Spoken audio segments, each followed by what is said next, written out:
لبيك لا شريك لك لبيك لبيك اللهم لبيك لبيك لا شريك لك لبيك لبيك اللهم لبيك لبيك لا شريك لك لبيك. اعوذ باللہ من الشیطان الرجیم. بسم اللہ الرحمن الرحیم. وَلِلَّهِ عَلَى النَّاسِ حِجُّ الْبَيْتِ مَنِ اسْتَطَاعَ إِلَيْهِ سَبِيلًا وَمَنْ كَفَرَ فَإِنَّ اللَّهَ غَنِيٌّ عَنِ الْعَالَمِينَ. اور لوگوں پر اللہ کے لیے حج کرنا واجب ہے اگر وہ اس راہ کی استطاعت رکھتے ہیں، اور جو انکار کرتے ہیں تو پروردگار عالم تو تمام جہانوں سے بے نیاز ہے. ناظرین اکرام، سلام علیکم.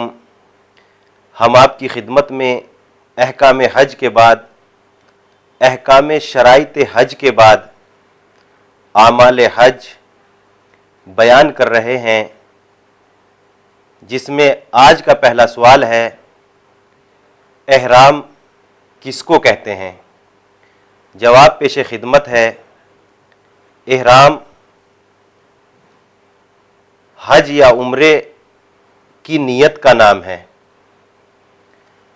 اور نیت کے بعد لبیک کہنا اسی طرح ضروری ہے جس طرح نماز کی نیت کے بعد تکبیرۃ الاحرام کہنا ضروری ہے. نیت کے بعد لبیک کہنا بالکل اسی طریقے سے ضروری ہے جس طرح نماز میں نیت کے بعد تکبیرۃ الاحرام کہنا ضروری ہے. دوسرا ہمارا سوال ہے: کیا احرام وہیں سے باندھا جائے گا جہاں سے انسان حج کرنے کے لیے چلا ہے؟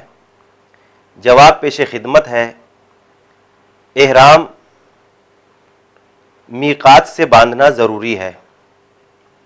جہاں سے انسان چلا ہے ہر جگہ سے حج یا عمرے کی نیت نہیں کر سکتا. اگر میقات تک کسی وجہ سے وہ نہیں پہنچ سکتا تو اس کے لیے ضروری ہے وہ اتنا فاصلہ جتنا میقات سے مکہ مکرمہ تک کا ہے اتنے فاصلے سے نیت کر لے گا. تیسرا ہمارا سوال ہے: کیا احرام باندھنے کے لیے عورت بھی بغیر سلے کپڑے کا استعمال کرے گی؟ جواب پیش خدمت ہے: احرام کے ساتھ لفظ باندھنا یہ ایک اصطلاح ہے، ورنہ احرام ایک نیت کا نام ہے. اگر لباس احرام استعمال نہ بھی کیا جائے گا تو احرام صحیح ہوگا. صرف سلے ہوئے کپڑے کے استعمال کا کفارہ دینا پڑے گا. اور عورت کے لیے تو حکم ہی یہ ہے کہ وہ سلے ہوئے کپڑے استعمال کرے، جبکہ احرام عورت بھی باندھتی ہے. چوتھا ہمارا سوال ہے: کیا میقات سے بغیر احرام باندھے گزرا جا سکتا ہے؟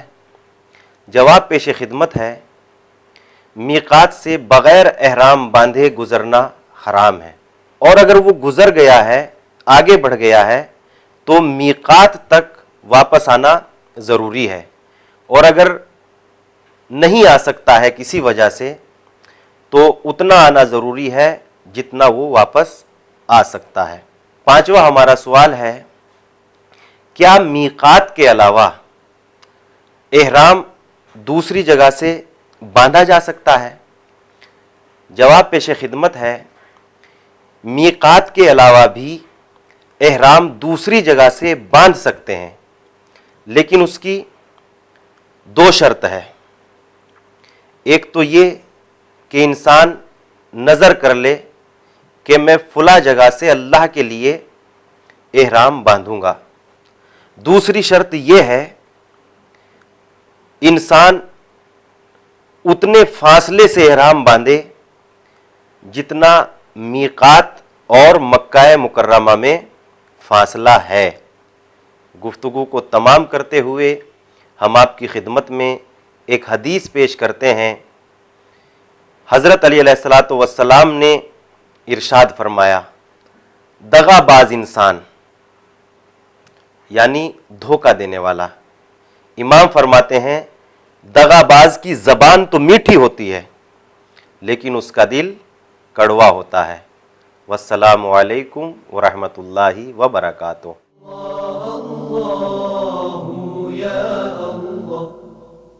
اللہ